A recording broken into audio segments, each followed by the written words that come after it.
Tiniyak ng Department of Health na walang dapat ipangamba ang publiko sa coronavirus.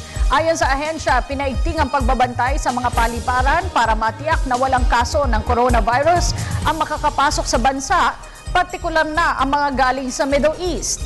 Ang detalye mula kay Joseph Parafina. Pinawi na Department of Health ang pangamba ng publiko dahil sa coronavirus o isang sakit na naging dahilan ng pagkamatay ng isang Pilipina at pagkakahawa ng kasama nito sa Saudi Arabia. Namamatay naman umano ang virus nito kaya di kailangang katakutan ng mamamayan. Ang tanong lagi is baka daw pag-uwi noon makakahawa. Hindi, there's no danger for that because ang assumption mo yun, when a person dies, pati din yung mga viruses nila yun, matay na rin yun. And I'm sure it will take a day or a few days before she's brought here. So walang danger.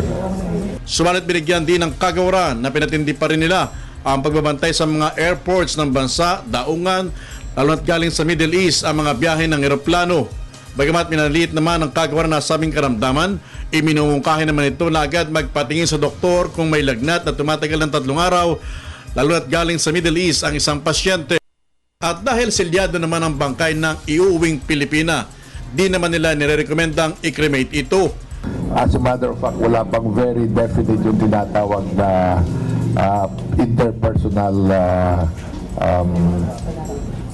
interpersonal infection, meaning from one person to the other.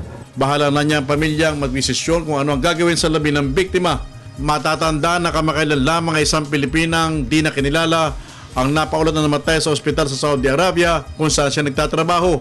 Matapos ito makonfine na may ilang araw at namatay din dahil naman sa coronavirus.